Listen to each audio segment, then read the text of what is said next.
Ladies and gentlemen, good day and welcome to the Pearl Global Industries Limited Q1FY26 earnings conference call. As a reminder, all participant lines will be in the listen-only mode, and there will be an opportunity for you to ask questions after the presentation concludes. Should you need assistance during this conference call, please signal an operator by pressing star, then zero on your touch-tone phone. Please note that this conference is being recorded. I now hand the conference over to Mr. Shishir Gahoi, Head of Investor Relations of Pearl Global Industries Limited. Thank you, and over to you, sir. Thank you very much. Good morning, everyone, and I am delighted to welcome you all to this earnings call for Q1FY26.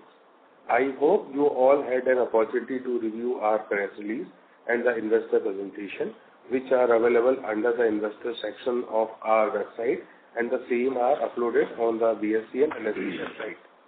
To discuss our results, we have with us our Managing Director, Mr. Pallab Banerjee, and our Group CFO, Mr. Sanjay Gandhi. They will take you through our results and business performance, after which we will proceed for the question and answer session. Before we start, I want to highlight that this call may include forward-looking statements based on the company's current views and expectations. Actual results could be different, as future performance is uncertain and involve risks that are hard to predict. I will now hand over the call to our Managing Director, Mr. Pallab Banerjee. Over to you, Pallab. Thank you, Shishir, and good morning, everyone. I welcome you to the Q1 Financial Year 26 earnings call. Along with me, we have our Group CFO, Sanjay Gandhi, our Head of Investor Relations, Shishir Gahoi, and Strategic Growth Advisors, and our Investor Relations Advisors. I am pleased to share our consolidated revenue of Q1 Financial Year 26. It reached INR 1,228 crore, reflecting a 16.6% year-on-year growth and marking the fifth consecutive quarter of 1,000 crore plus quarterly performance. Adjusted EBITDA also grew by 13.4% on a consolidated basis, with margins at 9.3% during the quarter. If we exclude the impact of operational losses at our newer facilities and the tariff-related costs which we incurred, our adjusted EBITDA margin stands at approximately 10.7%, thus continuing the trend of double-digit margins for the second straight quarter. The performance underscores the strength as a leading global manufacturer. Now, as we all know, the U.S. White House, under the leadership of President Trump, has announced reciprocal tariffs across all countries, and all major garment manufacturing countries are at the receiving end of either 19 or 20% additional tariff. This is in addition to the pre-existing customs duty under the harmonized tariff system, or as we refer them commonly as MFN tariffs. This can be perceived as some amount of certainty to our U.S. customers over the uncertainty that was prevailing since April 2nd. However, unfortunately, India is currently at the center of geopolitical storm, and discussions are still open, and it seems that we are at its worst point with almost, not almost, but 25% reciprocal and a 25% penalty tariff on top of the HTS tariff or the MFN tariff that we have. With so much happening from the US side, still a lot of specific details and definitions are awaited in the written documents. One example is the definition of transshipment. This is still not very clear, apart from what we know now, that 40% value add has to happen in the country of shipping to avoid the transshipment tariff. This has naturally led to a growing diplomatic efforts and a lot of legal scrutiny across the globe. Meanwhile, the US retailers and the brands has been experiencing good sales in the first half of 2025 and are ready to place their spring-summer 2026 business to their supply base, which is for us the quarter 3 or the quarter 4 sales. We are seeing a positive momentum from these US customers for our Vietnam, Indonesia, Bangladesh, and Guatemala region. Remember, Guatemala is net 10% baseline tariff only, and they do not have any MFN tariff. And on the other hand, India has suddenly come under a lot of pressure in this last 1 week. Our business model, rooted in a strong geographic diversification, deep customer relations, and a solid order book, which gives us the resilience and the flexibility to navigate through these current uncertainties. We remain confident in our ability to adapt swiftly and continue delivering the consistent performance that you expect from us. Let's take a closer look at the progress and the operational highlights across each of our geographies. Let me start from Vietnam. Vietnam got a additional tariff of 20%.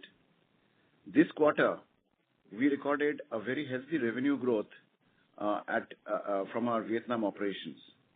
Here, the sales grew by 75% year-on-year, reflecting the success of the strategic decision and of us securing the capacities well in time. This also translated into a higher realization, driving the healthy demand and strong customer engagement for the rest of the year as well. Vietnam proved to be an important manufacturing hub for US and has secured one of the earliest deal with Trump administration. The early clarification of trade policies has paved the way for market confidence amongst the customers and enabling us to tap into the emerging opportunities much more effectively. We are well positioned to sustain this momentum in the coming quarters as well. Moving on to Indonesia. Here again, the additional tariff is at 19%. Indonesia has demonstrated an impressive growth for us, approximately 50% on a lower base, although a lower base compared to last year.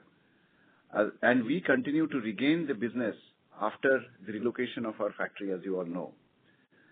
This is another country where we are witnessing early resolution of tariff deal with US and a very positive momentum. We are seeing a lot of migration from China continue to happen both in Vietnam and Indonesia. So we are confident to carry this momentum in the coming quarters as well. Speaking of Guatemala, it continues to be at a net reciprocal tariff of 10% baseline tariff, which Trump administration has announced. And there was no WTO or MFN component of the tariff. So the customer interest naturally is high in this region. And also it is driven by the logistical advantages being the proximity to US. So we are gaining strength as we steer through the early challenges of a new country that we have established. So as you know, we incurred some losses the last financial year. So we are looking forward to improve on them and then grow this business. Now, moving on to Bangladesh. Here the US tariff, additional tariff, reciprocal tariff has been defined as 20%. This decision got delayed and was announced on 30th of July. Post this clarity, we are witnessing a very positive momentum from this geography as well. Following the last year's remarkable growth, our facilities are currently operating at optimum efficiency. Bangladesh plays a pivotal role in our long-term vision because it offers various advantages.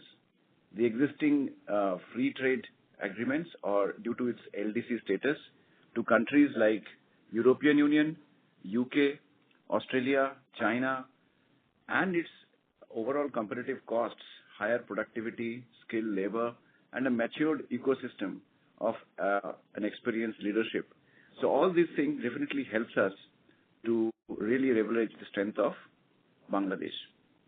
We continue to scout for new opportunities in Bangladesh should the right prospects arise.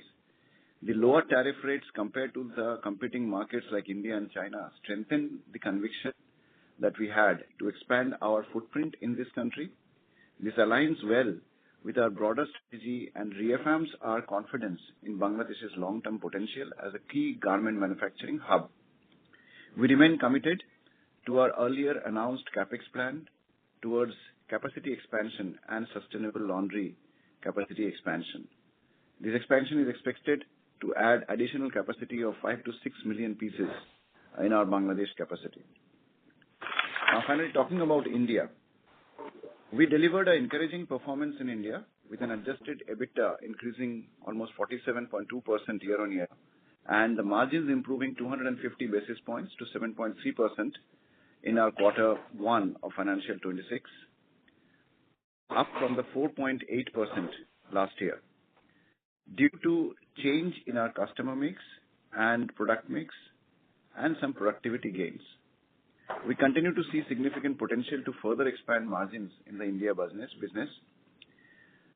On the flip side, US has recently announced a 25% tariff on the Indian exports, which is applicable from 7th August, and an additional penalty tariff of 25%, which is applicable from 27th of August.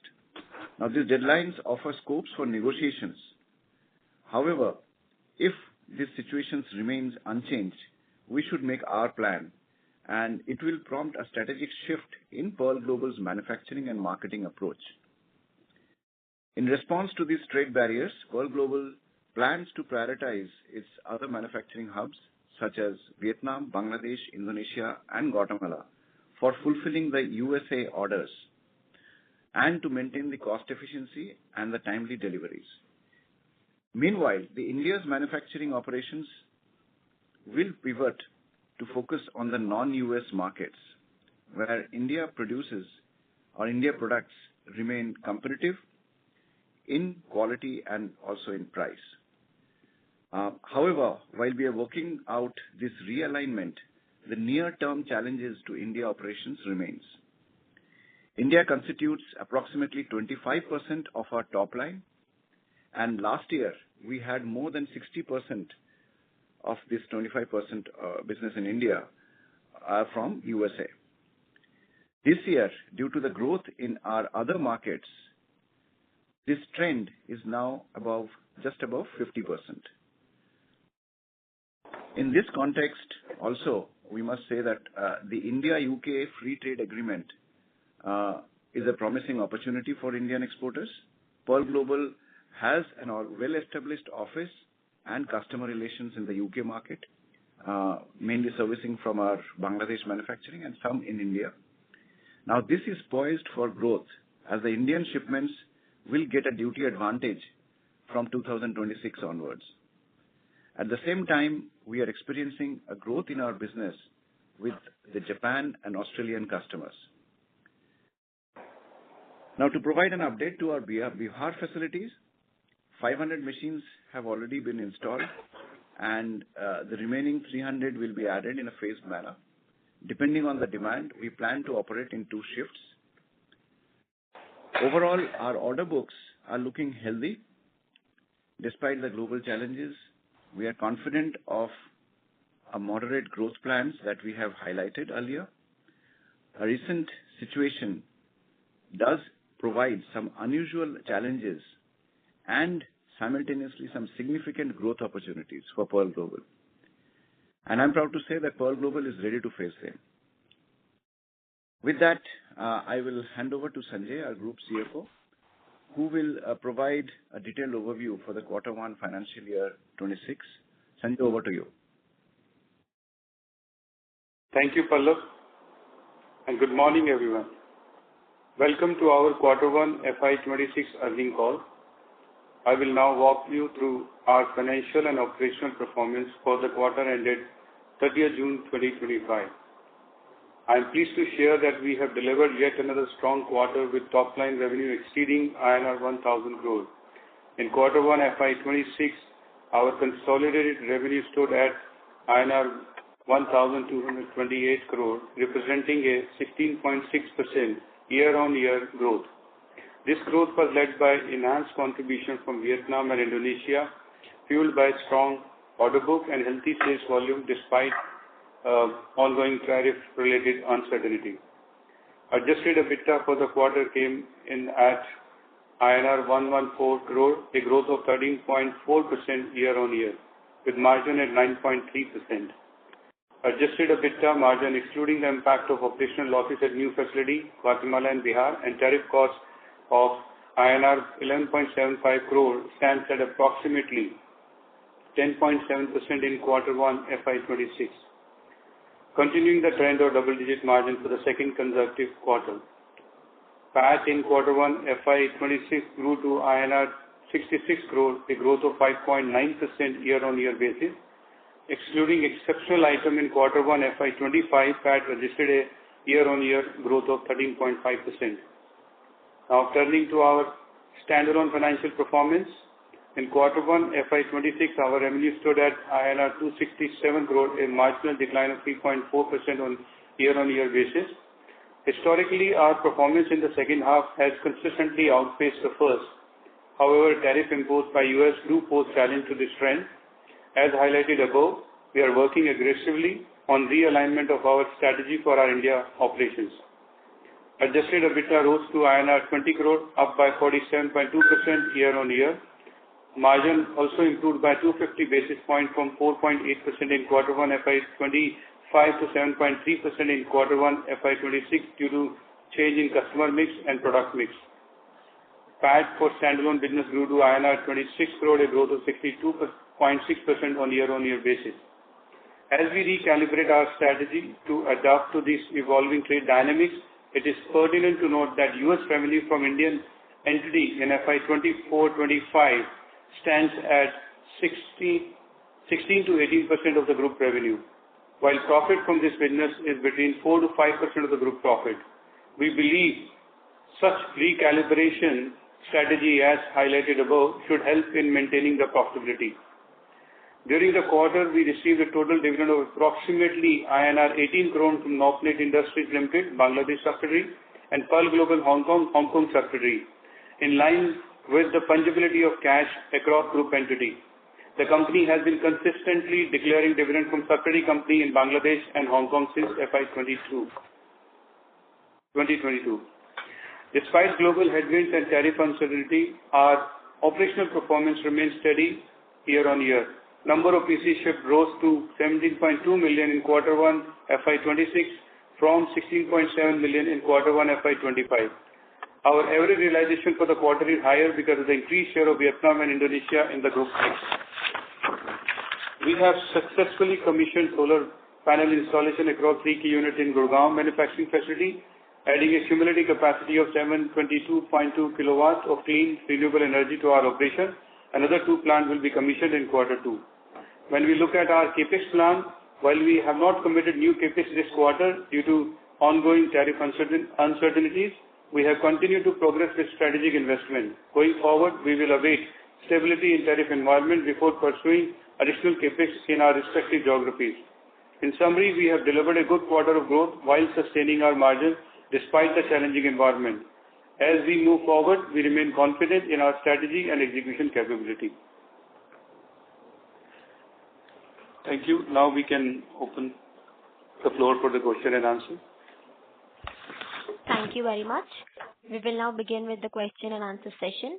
Anyone who wishes to ask a question may press star and 1 on their touchtone telephone. If you wish to remove yourself from the question queue, you may press star and 2. Participants are requested to use handsets while asking a question. Ladies and gentlemen, we will wait for a moment while the question queue assembles.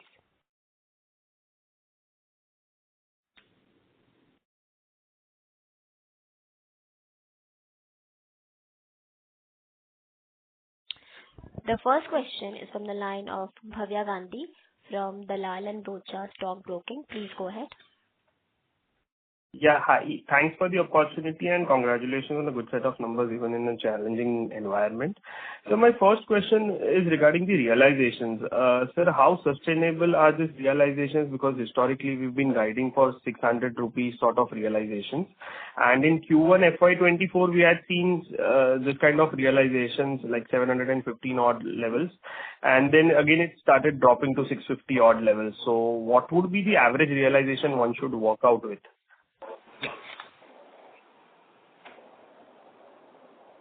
So, the Q1 in general has... Go ahead, Sanjay. Yeah, Pallav, please go ahead. No, I was just talking about the seasonality because Q1 definitely has got more of outerwear, which goes to the Western market, the jackets and all. So it is trending a little higher.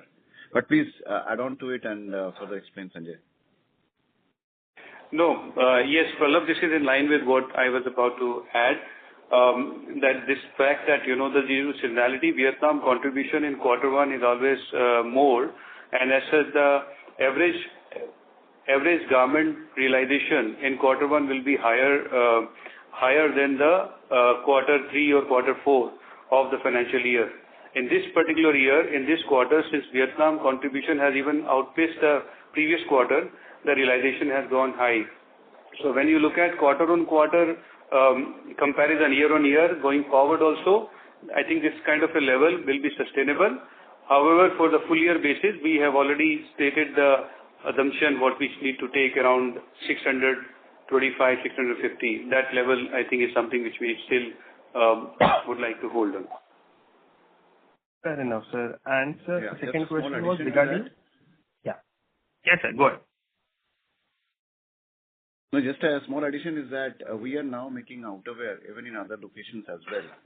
We have just experimented with one order in India and Indonesia also will improve on the share of making outerwear. So as this goes up, so there could be a trend, but yeah, it's still not a definite forecasted number as yet. As Sanjay said, we have to see the overall annual average. Fair enough, sir. And sir, if you can share the capacity utilizations at Indonesia and Vietnam, that will be really helpful. So as you know, Vietnam, we do both our in-house facility as well as the partner factories. So that we are utilized to the maximum. And Indonesia has located the factory. So that was still not at 100%. That's, I think, we are ramping up as of now. Sanjay, any numbers that you have in your ready numbers, then you can share. So you're right, Pallav, and I would just like to add that Indonesia is in a ramp-up phase. It still was operating at only 50% of its capacity last year. The growth is, say, on a low base, so there is still ample opportunity for us to grow to the level of 90-95% utilization. At that level, on an annualized basis, we should be achieving a sale of $32 to $35 million. So currently, there is a scope for further utilization in Indonesia. Vietnam, yes, we have reached almost 90-95% utilization in Q1, but every quarter will have its own opportunity to bring it up. Fair enough, sir. Really helpful. And just one more question, if I can squeeze in. So this is regarding how much of the India production gets landed in US. Just wanted to understand how much is directly imported in US out of the India region. Or I may rephrase it, how much is the exports from India to the US out of the total top line, which gets landed on the US coast?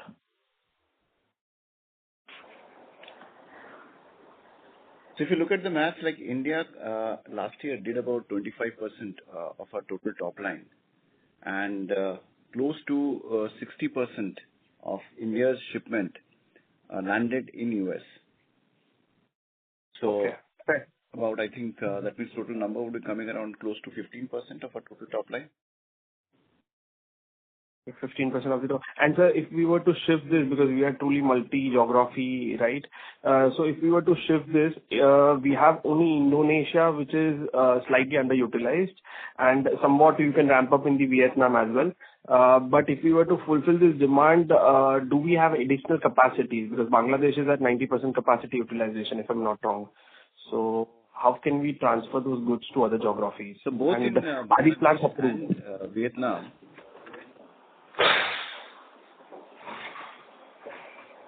Yes, sir. Go ahead. yeah. So both in Bangladesh and Vietnam, we have expandable capacity because we have been growing, and we have the partner facilities where we can add more lines, and these facilities are already approved by our customers. Okay. Great, sir. Great. All the best, sir. I'll get back in the queue, and thank you so much for the answers. Really appreciate it. Yeah. Thank you. The next Thank you. question is from the line of Kishore Kumar from Unifi Capital. Please go ahead. Good morning. Thanks for the opportunity. Sir, I have a question on the strategic shift that we're gonna make actually. If we look at actually if we are shifting production from India to Bangladesh or Vietnam or Indonesia for the U.S. customers and vice versa for the other geographies. So I understand that each of these geographies have expertise in certain product categories, like cotton based in the South India and ASEAN countries actually have expertise in the man-made fabrics. If we shift this way, the cost of production will go up, isn't it? And also, is it feasible to actually shift this way? Because you need to like train the employees on those garments as well as sourcing also needs to be figured out. Good question. It's not that simple to shift overnight or without any preparation. So you see, there are two things that comes into play. Something which is very short term, like that means this current which is in order or just getting placed in terms of order. So that's a short term fix that we need to have to maintain the market share of or the customers' wallet share that we have. And because most of these customers, the top customers, we are in a growth phase, so we do not want to hindrance them. And their expectation is also that we can support by shifting the product. If you look at India and Bangladesh, there is a lot of similarity because Bangladesh also majority of the production is on cotton base. And if I look at Indonesia and Vietnam, we have that readiness. So in Vietnam, if you talk about, or in Indonesia, you talk about, the 2 quarters, which is your Q1 and partly Q2, or end of Q4, this is the phase where we make a lot of synthetic outerwear and activewear at this point of time. And then comes the quarter 3, quarter 4, which is more of supplying goods to the, the summer of these Western countries, when cotton takes a precedence, cotton and cellulosic fiber. So it's not that these particular facilities cannot handle cotton or cellulosic. They are ready to handle. But as this, we are navigating through this, geopolitics and this tariff war, during that time, we have to see what are the best options that we have.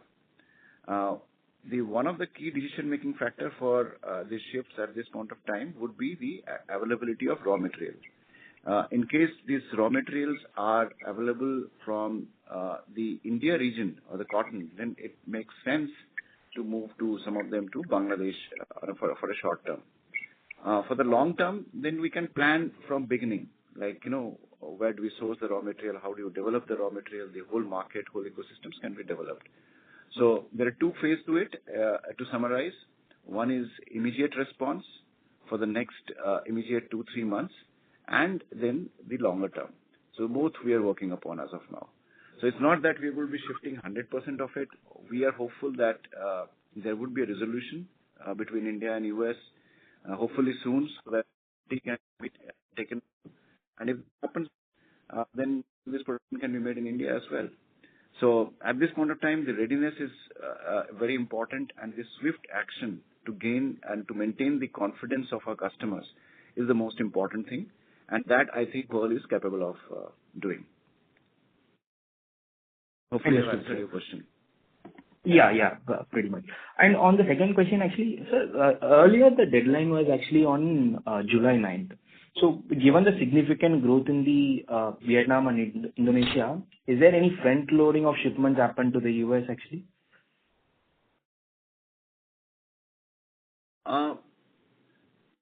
Not much, because this particular, like for example, like other markets was more important at this point of time because of the fall and holiday goods are lower season for the India market.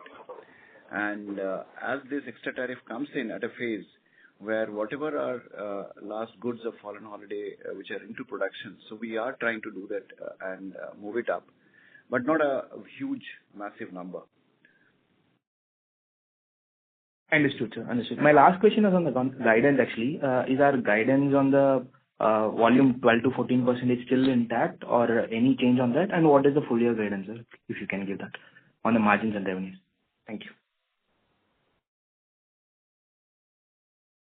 Thank you. Sanjay, if you can take that.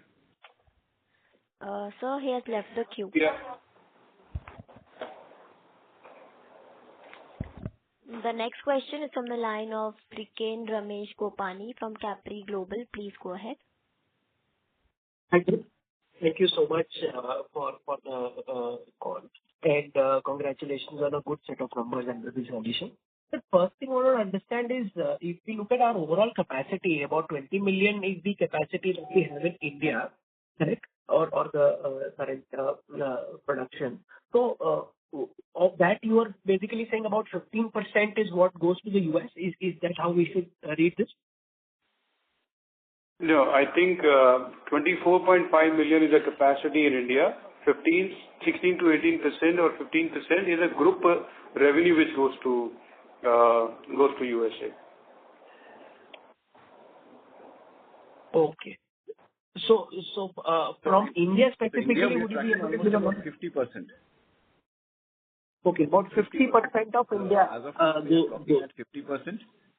Yeah, Mm-hmm. as of now, we are clocking. So naturally, like, at this point of time, our immediate response would be to fill up. Because see, with 50% tariff, most of these American customers will try to avoid paying this 50% tariff because then that will render their product to be too expensive to be sold to a customer. Certain customers can, certain product will still be there, but it will be a very insignificant portion. I would say a very small portion would remain. So naturally, our focus would be to fill up this 50% as much as possible through other business from other markets like Japan, Australia, local Indian manufacturing. So this will be the immediate response that most of our capacity has to be dedicated to. So that's why I said the challenge would be in terms of making sure that this smooth transition in a quick thing that happens. Of course, on a longer term, this is already in works, so we are not concerned. But for a short term, for the next immediate 1, 2 months or 3 months, that's something that is somewhat of a challenge that we need to navigate through if this thing is not resolved by the Indian government along with the US. Right. So any which ways, the worst case scenario here is that 15% of group, therefore about 7.5% of group revenues effectively would be what will be impacted, what is coming from India, right? That's how it should be, right?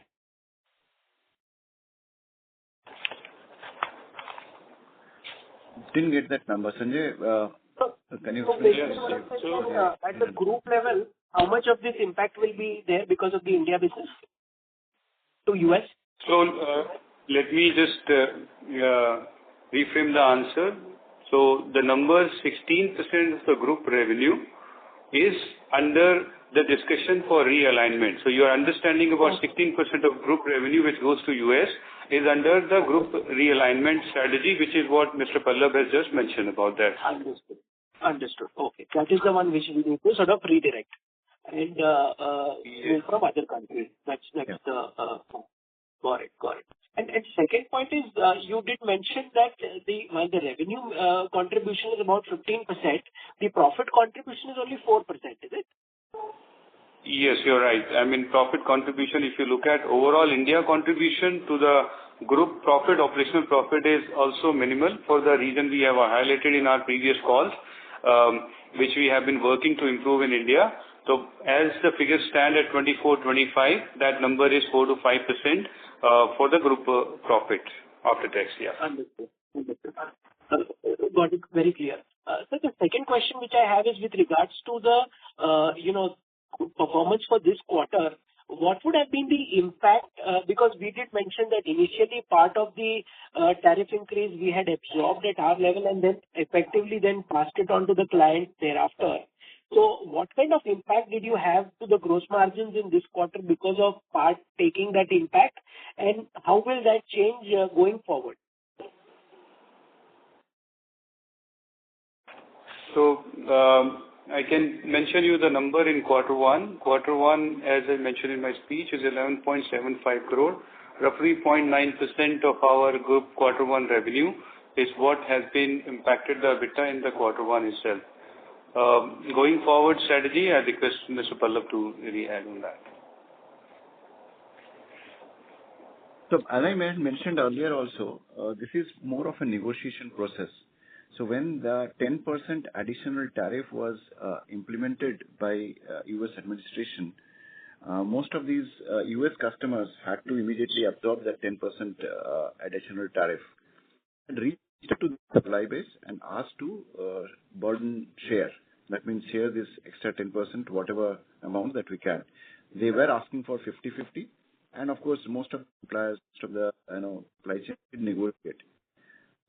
Our negotiation was mainly in the range of 2%, as I said at that point of time also. Over almost 50% of our total revenue was in US. And I think we are clocking more like that. There are certain customers where we could avoid the burden share. Certain customers, we didn't give any of these discounts. And to certain customers, we had to give up to 2% or a little more in one or two cases. So that's how these negotiations was done. Now, as the clarity is coming from the US more and more for other region, this is coming to an end. So there are certain customers who said that, okay, do share this burden for maybe a couple of more seasons. So this is the negotiation tactics that most of the customers are, or some of the customers are still using. So we will navigate it accordingly, but the fortunate thing is that now costing is done quarterly. Most of the costings is done on a quarterly basis. So as we have to, how we do the negotiation and how you build up some of these costs into our, as we are quoting the prices. So that's a jugglery that will continue to happen. So there is no definite percentage that can be focused, but it will start going down from here. So we can say effective on a progressive basis over the next 3 or 4 quarters, you could recoup this 0.9% impact that you have had in the Q1 numbers. Yes, to a certain extent, because whatever, how the geopolitics and Trump administration is playing. So I don't know, maybe it seemed that, okay, it will be more of a buyer's market for some time, but sometimes it looks like more of a supplier's market. So it will depend on how the things are. Things are moving very fast, and depending on the negotiation power that the supply base would have, this effect will get minimized. Now, with the scarcity that is getting created in the other markets, if suddenly, one of the countries put at a 50% tariff, so then definitely the suppliers will have an upper hand to negotiate. I hope you understand what I'm trying to say. Got it. So this is very clear, sir. Thank you so much for that. Thank you. A reminder to all participants, you may press star and 1 to ask a question. The next question is from the line of Dhwanil from iWealth Fund. Please go ahead. Good morning, sir, and thank you for the opportunity. Am I audible, sir? Yes. Yes, you are. Please. Yeah. Sir, just on the to understand the whole tariff now, right? So broadly, sir, US retail market is growing at 3-4%, and what we are also, sir, hearing that the inventories and also they had already prepared for that, right? So how are you seeing now, sir, the overall H2 shaping up with the minimum 20% in the other geographies and 25 or 50 in India? What should happen to A, the volume growth, and B, the incremental margin hit we might have to take? I know, sir, you tried to explain it in the earlier question. But just to understand now, from 10, now 20 has been the baseline with the overall market not growing there. So this has to be passed on to the whole ecosystem, right? Yes. Yeah. Very interesting question and very valid question at this point of time. See, this is a question that most of the economists and most of the news channels of US has been trying to address. Everybody felt that with this kind of tariff, there would be a reduction in the sales, and there will be some kind of problems that can be visible in the US economy. But somehow, till now, till the month of June numbers that came out, and even early expectations of July that we saw, was that the retails were not facing this particular kind of projection that a slowdown or the inflation that would come in. So one of the theory was that they have enough inventory in the retail to sell through at an old price. Normally this season, as the season changes, because what we saw is definitely the purchase, as you're seeing in our business, we didn't see any reduced buy for the outerwears from our customers that we have serviced from the countries like Indonesia, Vietnam, and other places. So that we have not experienced that as of yet, but yeah, this is something most economists and more news channel were saying that as this will be passed on to the US customer, there will be some kind of reduction in business. So that definitely is still a question mark, how and in what shape it will come through.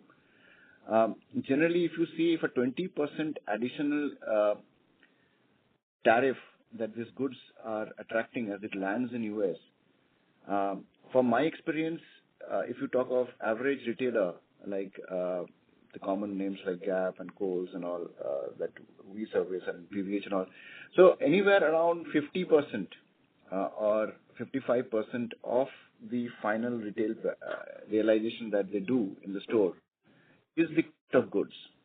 So that means the goods which is we ship out, what we get payment from them, and the whole cost of logistics and tariff. Now that particular cost is going up by 20%. So your normal math will say that to absorb this 20%, the retail price should go up by 10%. That means 50% of it has to be passed on to the customer. So then basically all other costs remaining same, if they just improve the price ticket or increase the price ticket by 10%, then they can mitigate it. Or the other option that these retailers would have to decrease some of their expenses, and absorb some of these costs. And let's say the supply chain also absorbs some of these costs. So this 10% will be the play.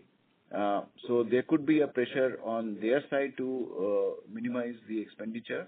They might put a pressure to the supply chain to do it, depending on which side of the, as I said, it will be a supplier market or it will be a buyer's market.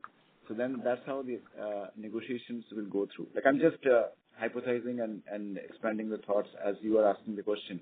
So this is how this will be played out as of now. So naturally, when suddenly a $6 billion market is taken out, I foresee that it will become more like a supplier's market. So let's see how that goes. With that situation, definitely we may get some added advantage and added opportunity in the whole deal. In terms of market getting shrunk, U.S. market have been expanding at a rate of anywhere between 2 to 5% annually for the last few years. This year, in fact, this week only we saw that CNN article in which they said that 60% of the immigration that used to happen annually, the number has come down by 60%. So it's anybody's guess what will be the population of US and how the market size will grow or not. So let's see, all of these are still good, interesting questions. Our strategy, now coming back to Pearl's strategy, would be to play with the players or the retailers and the brands who are in a growth mode, so who are gaining market share in the US, and so that we continue to grow with them and stay away from those people like who are losing market share or our dependence to those kind of people who will be. There will be definitely a shakeout in the US market as well, so that our path is clear that we are still on a growth path, and we will do everything. We'll keep our antenna, all our analysis, all our inputs ready, so that we are on the right side of the market. So that's the endeavor, that's the goal, and that's the objective that we're working with. Long answer. I hope it made sense. No, it makes sense. So basically, sir, just to summarize what you told me, that what we ship from here, it's at broadly our ASP is at 600, 650 rupees. And the retailer there would be selling at about 1500 to 1800, 2.5 times over our price. So to mitigate this 20%, no. That will be 50% is their landed. So once they have paid the duty, that is 50%, and the other 50% is their all the SG&A expenses, their marketing expenses, rent, depreciation, everything is there, balance 50%. After the goods are landed.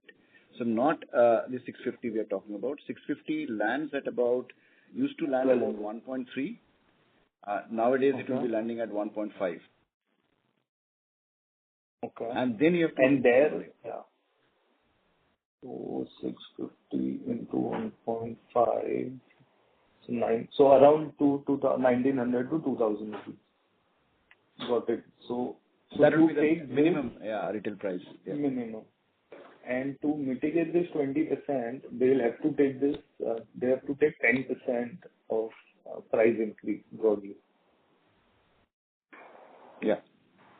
Okay. Got it.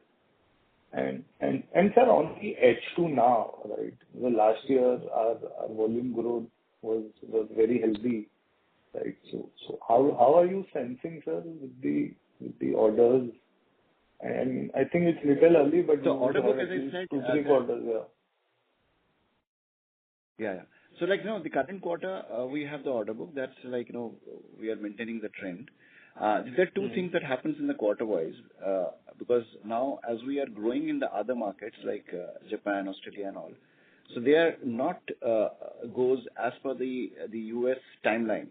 So certain times we have to produce in one quarter, the shipment goes in the other quarter. So there will be some kind of minor shifts here and there that we may see. Like as of now, it has been working with a quarter on quarter. So there could be a little bit of a shift here and there. But overall, we are seeing a positive trend. And as I just mentioned, the market has not shrunk so far. So the indication that we got from the US also, which is, let's say, 50% of the market, we saw that they were ready to place the spring-summer business, knowing very well that there's a 20% hike in the tariff.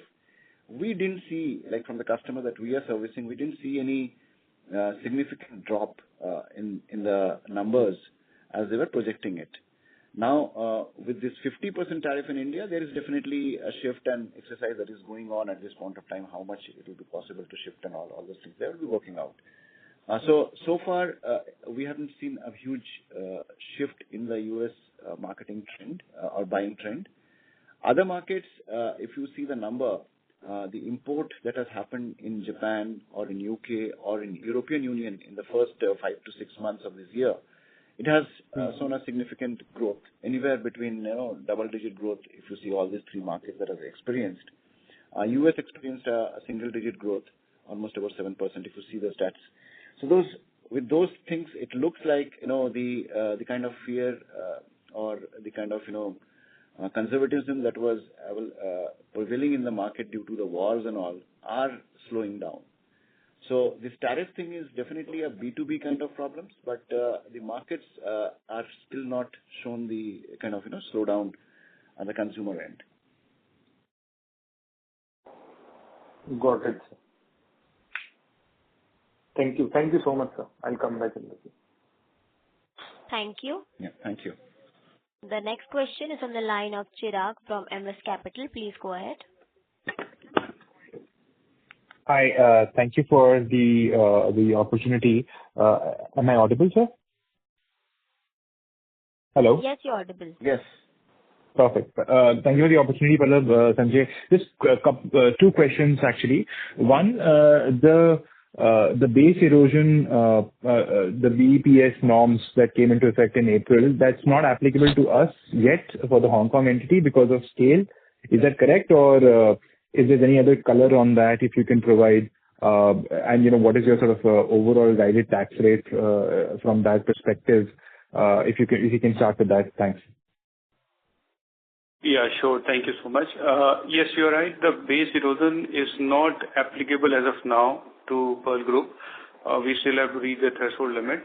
Our effective tax rate, we mentioned that, as of now will be at 15%. Under base erosion also, it lead to a 15% as per the current rules. But we are, I think, a couple of years far from that, reaching that limit. And we'll see that at that point in time. So yeah, this is how the limits will propose and work. Understood. And that's very helpful. The second question is on the realignment of the capacity and the India operations. So obviously, we understand that the India operations currently are, below the average EBITDA or the average profitability of the group.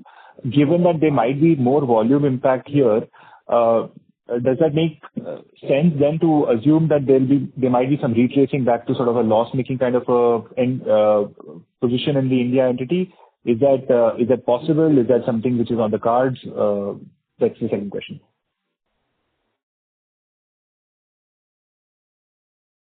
So in the short run, that means the immediate 1-2 months, how do we react if this penalty tariff is prevailing? So then, as we just spoke about, that some of these US business would be moved out to the other locations, and that capacity had to be filled with something else. So we have so far seen a significant growth from our Japanese customer and an Australian customer. So whether it will be completely able to fulfill the vacuum that may get created if this is not resolved, that is something to be seen. So naturally, like we are at this point of time, we'll be looking into options of any and every other options if this has to play. Because if I move out to the other region, at least the current business which I have a sight into, I will not be losing on the margins and the market share of that. So that's prudent to move, definitely. If something remains in US, the customers would come back for a burden share because this is additional 25-30% of tariff if they are shipping from India would pinch any customer. So they will definitely force us to burden share. So for this immediate business, which is like supposed to have been placed either end of July or beginning of August. So this only portion, a temporary thing that we need to tackle through and walk it out. But yes, fortunately for us, the exposure is very small. At a group level, it is, as we just discussed, is at hardly about 15%.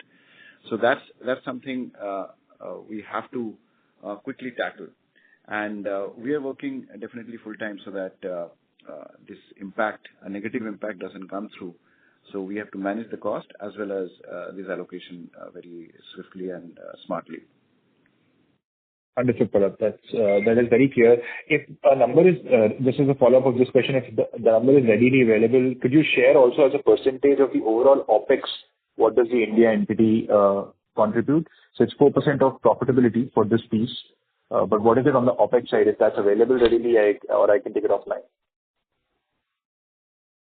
Yeah, I can understand you, in a bit more detail about this offline. I think we can discuss that.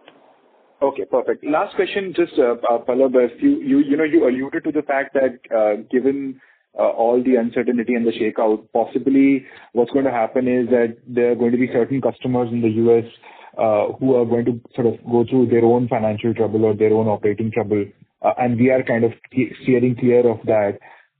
Could you help us, just with what are the broad things that you look at? Because even a big chain can go through trouble. Just scale will probably not defend someone from the kind of uncertainty that is going on right now. So what are the kind of things that you look at a customer end to ensure that, ongoing business is protected and you are not going to get into any receivables or any other, related problems? If my question was clear. No, very clear, and that has been the one of the foundational structure of our financials prudence that Sanjay had brought in. So we, in fact, as you know, that almost every customer of ours, we have a non-recourse factoring or a very strong insurance company backing it up. So we do collect continuous input from them about the health of the customer. That is one way of keeping track. The second way that we do is that, as we have repeatedly said, that we identified these customers and really invest on them. Either me, myself, our Vice Chairman Pulkit Seth, or one of our CEOs from Bangladesh, Vietnam, all these locations. We have a deeper relationships at the senior or the senior most level of this company, so that we have a regular communication with them to understand how they are doing the business and how they are planning the business. So that also, is always is a route to understand what's happening to their company, what kind of broad decisions that they are taking. So this is something is key as we laid our foundation for the growth and our objective to be one of the bigger global players. So I would say that we are fairly strong in that journey at this point of time, and fortunately the network that we have been able to establish from my past experience and my network and these other CEOs' network from each of the locations, we do have a very robust process in which we continue to do this risk mitigation. Sanjay, could you like to elaborate more on this in terms of the process that No, I think, you have broadly covered the process of, various financial disciplines which are existing, and this is how it works out. And at the time, there is a strategic decision also to be taken. And combination of all that drives the entire process, whether it's OPEX, CAPEX, or any other financial decision which are being taken. And there is a continuous, review and monitoring on the credit risk side as well. So any new customer which is getting onboarded, any increase in the wallet share of the existing customer, the entire validation process has to be run through and is continuously reviewed and monitored on a more regular basis. So that's Understood. on the process side. Perfect. Thank you, Parag. Thank you, Sanjay. Just a follow-up on this. So, and these analyses are at a group level or at a buying division level? Is there a need to do it at that level, or at a group level, sort of you're safe enough? Sorry, not aware of, what the internal dynamics look like in those big players, but I don't know if my question was clear, but what I'm trying to understand is it enough to do it at a group level? This list is regularly reviewed on a monthly basis and sometime even twice a month if the situation is tight, if we feel. So that's something is a very robust process that we have in Pearl, including at the independent director level as well. No, I meant at the customer side, is it enough to review their financials at a group level, or do you need to go down to the buying division, look at cash flows there, or is it enough that at a group level things look good and then everything else sort of flows down on its own?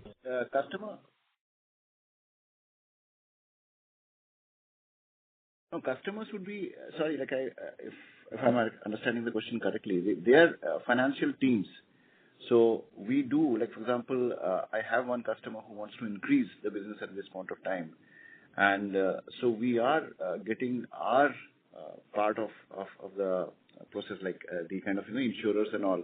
If they're not getting publicly listed information, so then we reach out to the top level and meet with their financial teams so that this information is complete.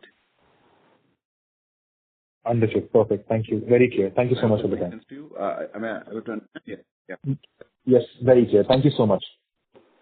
Thank you.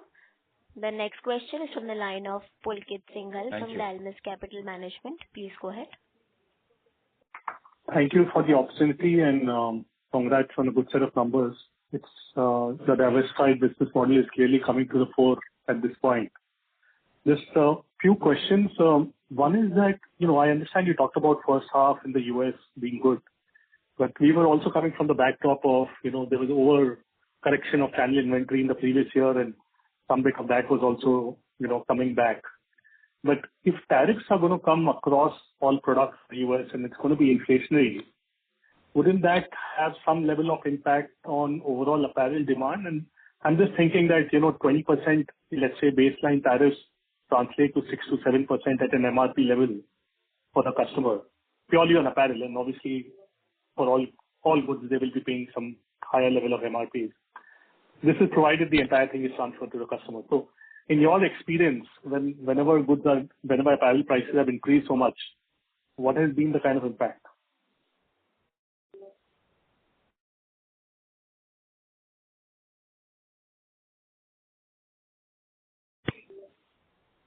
Hello, sir, are you there? Yeah, am I audible? Yes, sir. Please continue. Sorry, did you not hear my question, or should I repeat? Hello?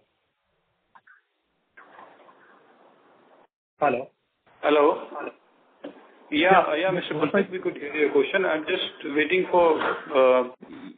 I think Pallab's line is breaking. But I think overall what you are asking is about the US apparel demand, and if the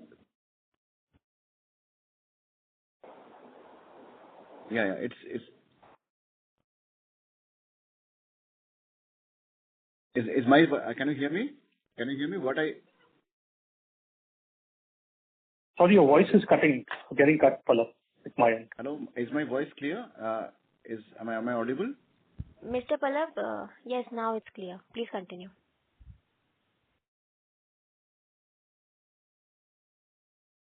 Yeah, am I audible? Yes, sir.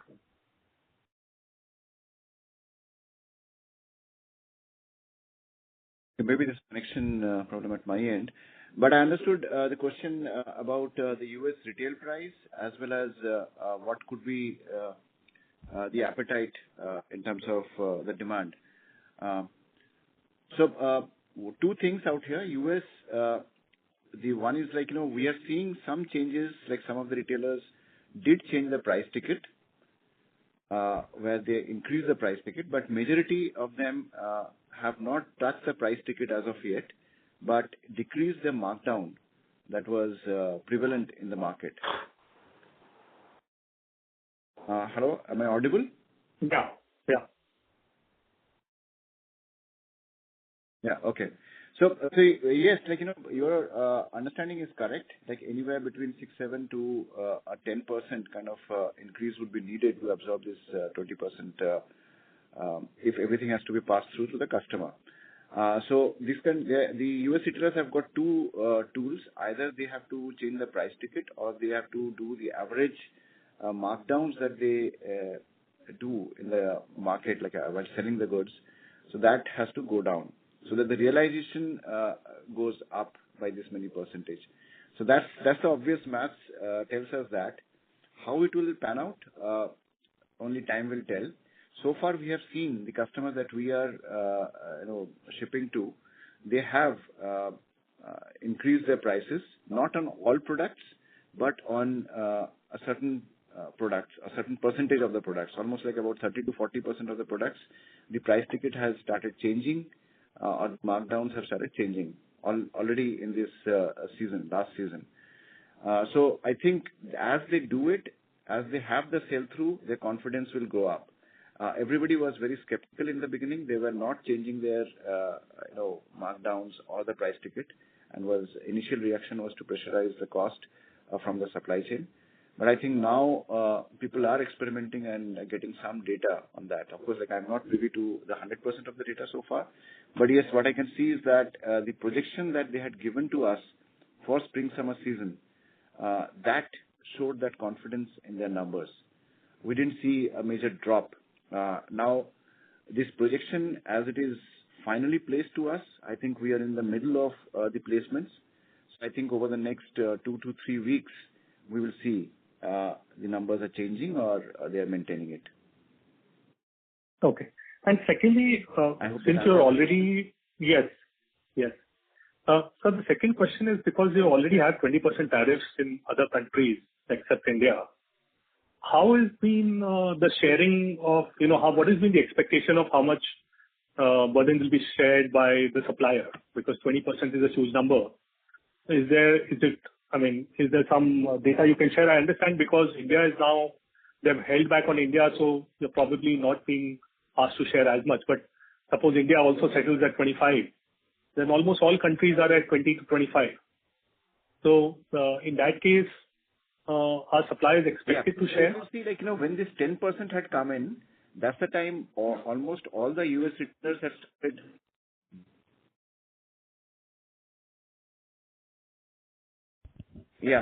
I will take this, answer this in two parts. I'm there.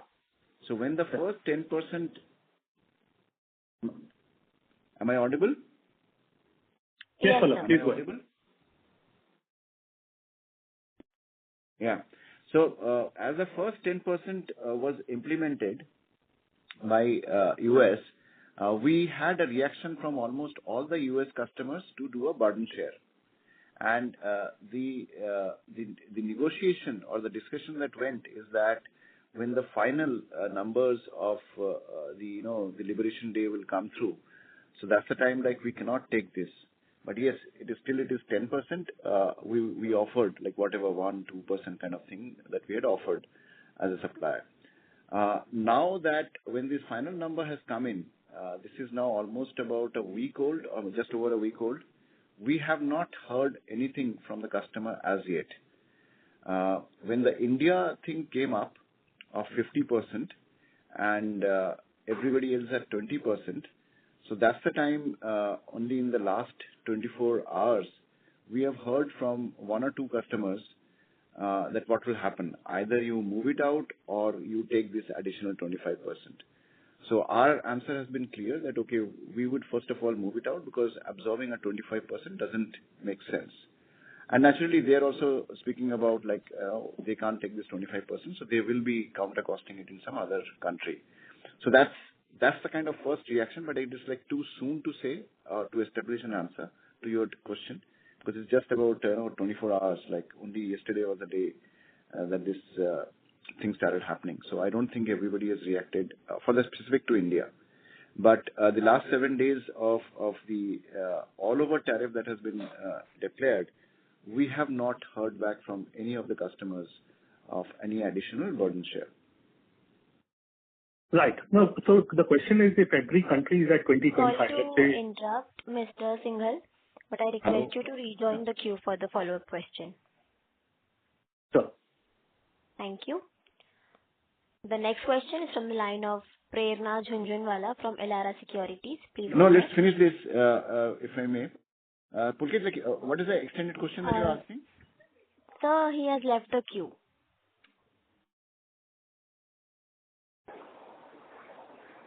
Pulkit has left the queue. The next question is from the line of Prerna from Elara. Please go ahead.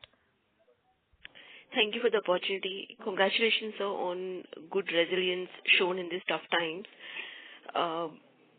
I just wanted to understand what helped you to maintain this kind of margins and what cost control initiatives did you take to really, get over this difficult burden sharing thing that has been initiated by the US?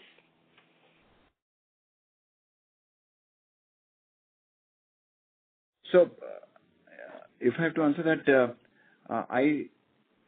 we have been on the journey of reducing our cost and making the efficiency better. So that's a regular process. I would say that yes, it does take a momentum as the challenges become more. So that definitely played on our side.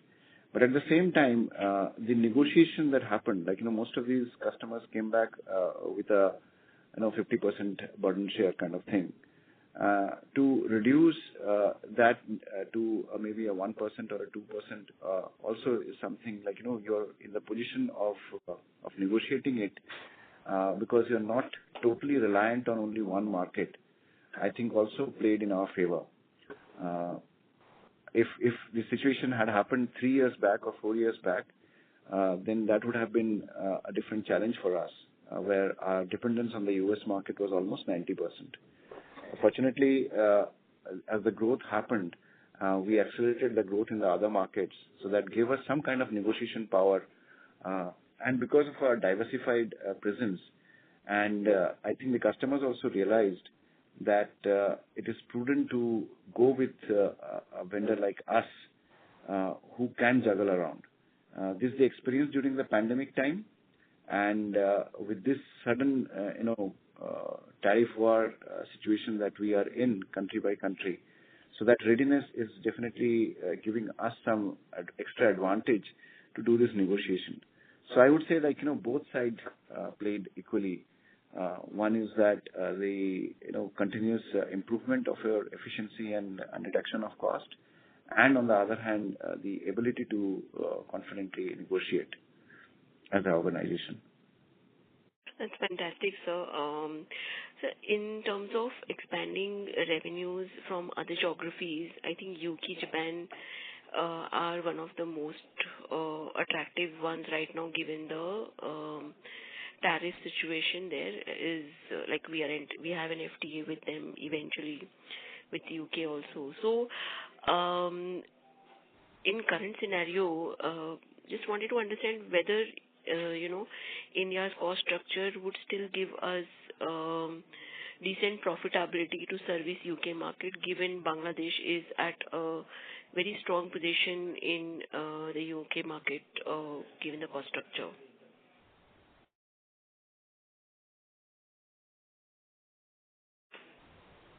Yeah.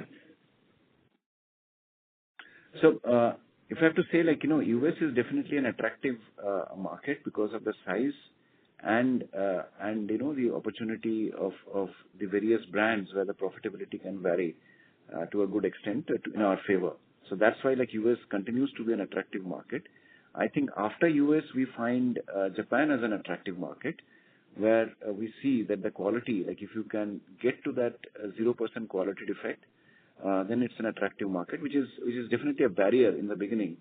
So now we have an experience of almost 6 years of supplying to the Japan market. So that's the reason, for example, you see that our export in Japan has been steadily increasing in the last 1 or 2 years.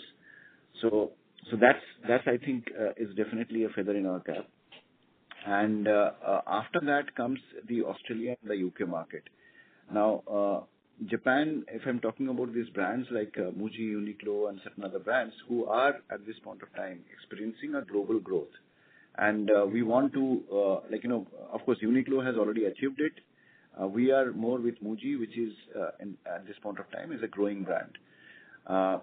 Similarly, if you look at compared to this, the kind of volumes that you get from a UK market or from an Australia market is significantly smaller.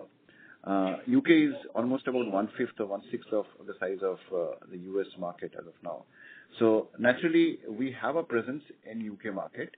We have been executing the business from Bangladesh, and some of them, because this FTA was under discussion for a long period of time, so there have been the interest to expand in India. So we had started the India business a couple of years back with some of these UK retailers.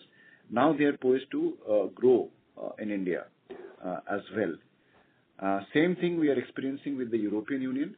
Now, if you talk of the EU market as a whole, that is almost comparable to the US. Of course, the EU means brands from many countries, and individually the brands would have smaller volumes compared to a brand of US or Japan. So this is how it is getting played.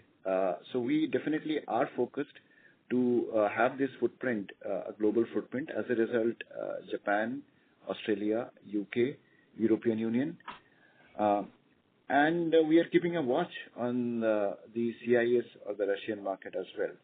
So let's see how that plays and what's the geopolitics that happens. So these are all the important market. India, we have been shying away so far because of the cost structure of the Indian, or the expectation of the Indian retailers. But I think it will be prudent to have a footprint in India as well now. We have started with 2 small customers out here. We may grow that as well. So that's how we're looking at the diversification as of now. China, we have not started as yet, but some of these brands are UK brands, US brands, so especially US and Japan brands who are significantly present in China. We are servicing them already. So yes, Prerna, I have expanded your question to all of them. Thank you, sir. This was really helpful. So just one more question. Are the US customers also diversifying their delivery locations, given that they have multi-country presence, so that the tariff... Yes, this US... So we have not heard from, as of yet, after this tariff reaction, if they are really putting them more marketing and more diversifying out there. But most of these brands that we are servicing, like Calvin Klein, Tommy Hilfiger, Gap, these are the kind of brands who have a global presence. American Eagle, Abercrombie and Fitch. So they have more like a global presence as of now. What we are seeing is that department stores, like if you talk about Kohl's and all, they are more limited to US only. But the brands that we are servicing, they have a global presence. So naturally, for example, if you talk of Gap, Old Navy and all, there is significant business which goes to Canada and Mexico, apart from USA. And the brands like Tommy, Calvin and all are all over the globe. American Eagle. So those are all over the globe. So so that has been an advantage. So although one of the numbers I with you that our US customers are almost about 65%, but the goods that is going into US is less than 50%. So that's how it plays. Okay, understood, sir. All the best, sir, in this difficult thing. Thank you. Thank you so much. Thank you. The next question is from the line of Vikram Suryavanshi from Phillip Capital India. Please go ahead. Yeah, good morning, sir. Just I need a clarification on Bangladesh capacity addition, because already we were planning to add 5 to 6 million pieces capacity in Bangladesh, and there was an opening comment to add 5 to 6 million. So will that be on top of the existing capacity addition what we are looking at? No, that's the CapEx we announced last time. Go ahead, Sanjay. Yes, so quarter 4 we announced a CapEx that will be adding a capacity of 5 to 6 million in Bangladesh, and this is what was referred right now. So no new CapEx has been committed in the current quarter. So whatever CapEx was committed in the last quarter is what is under execution right now. Okay, understood. And how will be the Guatemala play out going forward given the tariff situation same for the USA? Because it is relatively small in terms of overall our capacity. So can we scale up to significant going forward for Guatemala for US market, or it will remain as a smaller capacity in overall scheme of things? We have made some capital expenditure as we took over the existing factory, and at this point of time, the priority will be to break even and make it profitable. So as we do that, then we will go for the next expansion or planning of the expansion. So as of now, there is definitely a demand from the US market. It's a new country for Pearl Global. It's not an easy country. It's a smaller country, but yeah, the work culture, the efficiency levels. So as we master that I think would be prudent to really put in more capital for growth at that place. So as we had declared that at this point of time, our level would be to break even, reduce the kind of the loss that we had last year, and then take it up maybe in future. So this is the first step that we would like to go through. And there are enough opportunity. Of course, Guatemala has only 10% tariff. If the goods are made out of the raw material from that region. And that I think is also has to develop, because the raw material in that region are limited. As there's more and more investments from other parties we are seeing is going into it, if the raw material as it becomes more and more easily available out there, then we can think of the next level of growth. So not immediate. So that's why we have not planned it immediate in a short term. Understood. Understood. I think that was quite helpful. And last question on, probably we have seen sudden U-turn with the U.S. opportunity, but probably we can see Russia may emerge. So currently, who are the major countries supplying to Russia, and how that opportunity can play out in future, if at all? So Russia is a somewhat smaller market, but there are about 4 or 5 big brands and retailers are there. So we have been studying them. We did a little bit of third party, some other customers that we spoke to, and we have explored. But there's always a risk because of this geopolitics that we don't want to get associated with supplying to Russia and all. But yeah, it's better to keep an eye and observe because of the fast-changing world at this point of time. Let's see how that moves. So overall, it will not be a big market. It will be something similar to, I think, Australia market, maybe in terms of size. But yet to come, yet to know more and yet to really explore that.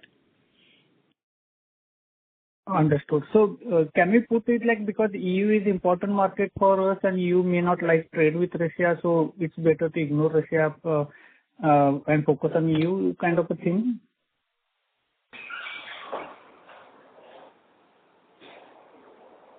I would say that, Russia is a market, but it is too, I think it's too premature at this point of time to really speak about it because we are not actively focused on that market. It got split from the EU. Earlier, it was part of, most of these European Union brands were selling in Russia. Now, after the Ukraine war, it had stopped. Now, there is a huge amount of effort that is going on globally to stop this war. And I think that's where, if you see, India also came into this focus suddenly. So if this get resolved, if this war get resolved in the next few weeks or months, then maybe that could be an opportunity that how it shapes up in the geopolitical scenario, then we can look into it. Got it. Thank you very much. But that doesn't prevent us from studying it. So we are definitely studying China and Russia and all those markets also will continue to study. Yeah, got it, sir. Yeah, thank you very much. Thank you. The next question is from the line of Kishore Kumar from Unifi Capital. Please go ahead. Thanks again for the opportunity, sir. Sir, actually, given the tariff deadline of August 27 and there will be some kind of front loading can happen, what is our full year guidance on the volume? So earlier we guided for 12 to 14%, but in Q1 it was only 3%. So can you give us the guidance on volume, revenues and margins as well?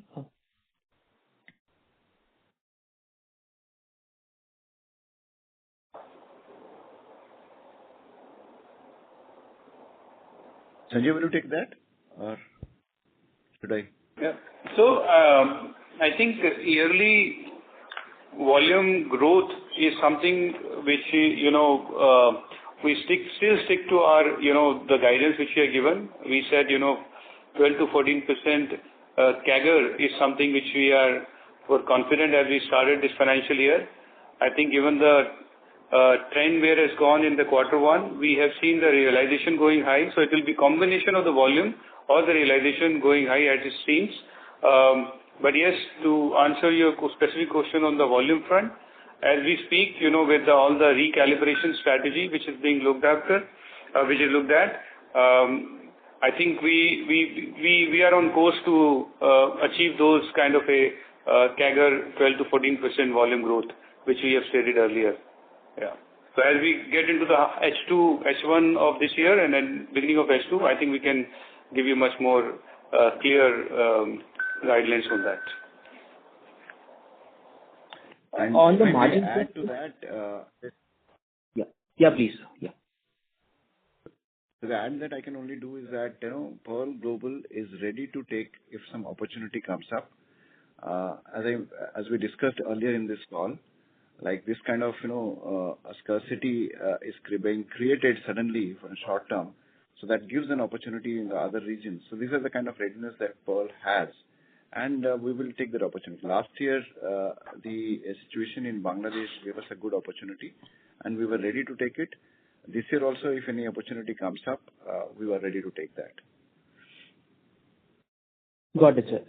My second question is on the tariff impact of 11.7 crores that was earlier mentioned. So is it only the discount or on the freight cost as well? I understand that we do FOB method actually of delivering goods. Does that amount include the freight cost as well? No, it does not include freight costs. It's all FOB model, as you rightly mentioned. So far, most of our shipment from all the countries are on FOB basis. So that's the tariff discount. No freight cost is included in that. Got it, sir. Thank you so much. Thank you. Thank you very much. Due to time constraints, we will take this as a last question for today. I now hand the conference over to the management for their closing comments.